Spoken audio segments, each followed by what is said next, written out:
ایسا کامیاب تجربہ کہ پوری سردیاں آئی ہیں اور آ کے چلی گئیں, نہ کوئی فیور, نہ کوئی کھانسی, نہ کوئی نزلہ, اور کھیلتے کودتے رہے ہیں, لائف کو انجوائے کرتے رہے. 6 مہینے بعد ہم نے پرہیز توڑا ہے. نہیں آئی بات سمجھ؟ 6 مہینے بعد ہم نے پرہیز توڑا ہے. کسی نے بسکٹ کا پیکٹ لا کے دیا, اس بچے نے بسکٹ کھائے اور اس کو پیچش لگ گئی. اس بسکٹ کا یہ نقصان ہوا کہ روٹی جس طرح پہلے پیٹ بھر کے کھا رہا تھا, اس طرح اس نے روٹی پیٹ بھر کے, کیونکہ بھوک ختم ہو جائے گی اس کی, جو کھانے کی چیز ہے وہ جب میدا ہے نا وہ. اس کے بعد سے اب تک میں, ظاہر ہے میں یہی کام کرتا رہوں گا تو پھر بیان کون کرے گا بیٹھ کے, یہ تو عورتوں کا کام ہوتا ہے نا. تو میں نے بڑے بڑے مالدار گھرانوں کو دیکھا ہے جن کے پاس بچوں کو بازاری چیزیں کھلانے کے لیے بڑے وسائل ہیں. وہ چاکلیٹوں کے ڈبوں پیکٹ کے پیکٹ کھلا, لیکن وہ کرتے کیا ہیں, انہوں نے شروع سے کنٹرول کیا. بچہ 6 مہینے ماں کا دودھ پیتا ہے, اس کے بعد وہ سیریلیک اور فیرس کے ڈبوں پہ نہیں آتے, ڈائریکٹ روٹی پہ آتے ہیں. روٹی کو گرینڈ کرتے ہیں دودھ میں, روٹی کو کیا کرتے ہیں, دودھ میں گرینڈ کر کے دلیا بناتے ہیں. آرٹیفیشل دلیا, بالکل نیچرل دلیا, آرٹیفیشل تو نہیں کہیں گے, بالکل نیچرل. یہ دلیا اس کو کھلانا شروع کرتے ہیں. سمجھتے ہو؟ تو آپ بچے پالنا چاہتے ہو, خواتین خاص طور پر, خدا کا واسطہ بچوں کو بازار سے بچا لیں, دور کر دیں, گھر کی چیزیں کھلائیں. ڈاکٹروں پہ جو آپ کا خرچہ ہو رہا ہے نا, دیکھو یہ جو بکری کے بچے بھی ہم نے پالے ہیں, گائے کے بچے تو خیر نہیں پالے, بکری کے پالے ہیں. بکری کا بچہ ماں کا دودھ پیتے پیتے پیتے پیتے پورا عاقل بالغ ہو جاتا ہے, بیمار نہیں ہوتا. جہاں ماں کا دودھ چھڑوائیں گے نا اس سے, یا کوئی نیچرل چیز سے ہٹائیں گے, آپ دیکھیں وہ بیمار ہونا شروع ہو جائے گا. تو اس لیے یہ کام کر لیا کریں, بڑی مہربانی ہوگی آپ کی, اس سے بچے پالنا بھی آسان ہو جائے گا آپ کا. یہ بہت مشکل کام ہے. خود چاکلیٹیں کھا رہے ہیں تو بچوں کو کہاں سے بچائیں گے؟ پھر چاکلیٹوں سے بچوں کے دانت دیکھو کیسے ہو گئے ہیں, عجیب سے دانت آ رہے ہیں بچوں کے آج کل.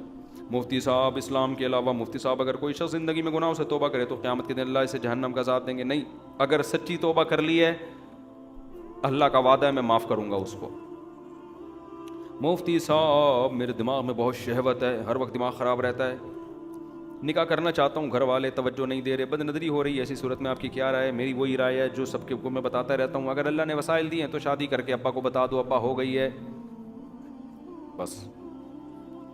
اگر پھر بھی ڈر ہے کہ ابا ماریں گے پکڑ کے, تو جب بچہ پیدا ہو جائے پھر لا کے ابا کی گود میں رکھ دو, آپ کا پوتا. اب مارنے کا کوئی تک بنتا نہیں ہے.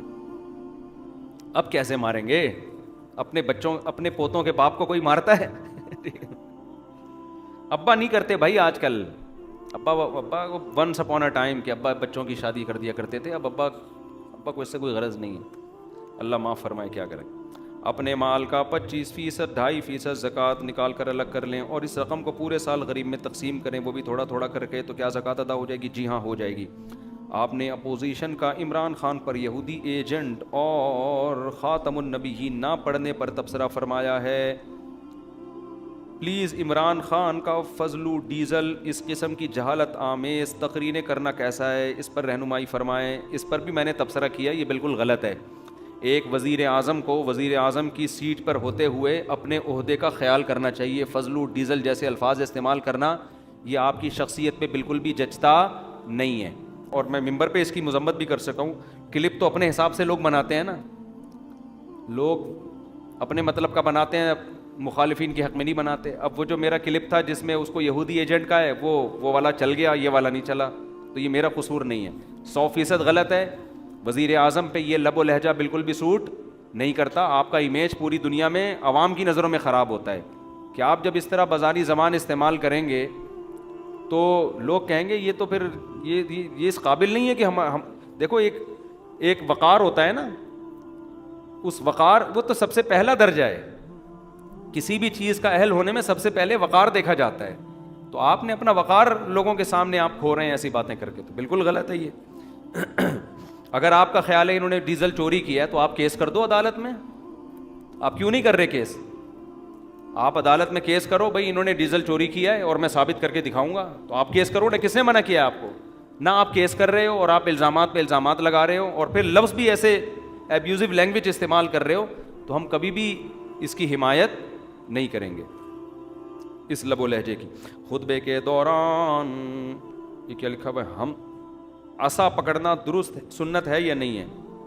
نہیں، خطبے کے دوران عصا پکڑنا سنت نہیں ہے. حضرات فقہا نے لکھا ہے کہ جو علاقہ بزور شمشیر فتح ہوا ہو وہاں امام کو چاہیے تلوار ہاتھ میں لے کے خطبہ دے. تو اس سے ہوا یہ تھا کہ جو علاقے مسلمان فتح کرتے تھے بزور شمشیر، پہلے تو سلو کی کوشش کرتے نا، ناکام ہو جاتی، پھر بزور شمشیر، تو ایک جلال تھا نا، تو خطبے میں امام تلوار لے کے کھڑا ہوتا تھا کہ یہ ہم نے تلوار سے فتح کیا ہے، ٹھیک ہے نا، بھیک میں ہمیں یہ علاقہ نہیں ملا. تو وہ تلواریں آہستہ آہستہ شارٹ ہوتی چلی گئیں، اس کی بجائے ڈنڈے آ گئے، اماموں کے ہاتھوں میں کیا آ گئے؟ ڈنڈے آ گئے. تو یہ اس کی یادگار کے طور پہ، لیکن اس کا سننے سے کوئی تعلق نہیں. ہم سب جانتے ہیں کہ نماز مسلمان پر فرض ہے. جو مسلمان خواجہ سرا ہیں وہ کس طرح نماز ادا کریں؟ وہ مردوں کی طرح مسجد وغیرہ میں جا سکتے ہیں یا عورتوں کی طرح گھروں میں؟ اور اگر وہ مردوں کی طرح کریں گے تو کیا ان کے لیے الگ مسجد بنائی جائے گی؟ نہیں بھائی، اسی مسجد میں آئیں گے، وہ پراپر ڈریس میں آئیں.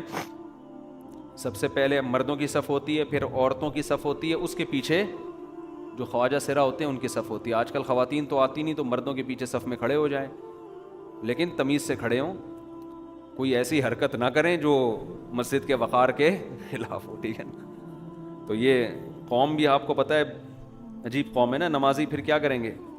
وہ سب اس سے بھی پیچھے والی صف میں جا کے کھڑے ہوں گے. پھر ہماری قوم ایسی ہے کہ اگر خواجہ سرا آنا شروع ہو جائیں نا، لیڈیز آئیں تو پھر تو پتہ نہیں کیا ہوگا.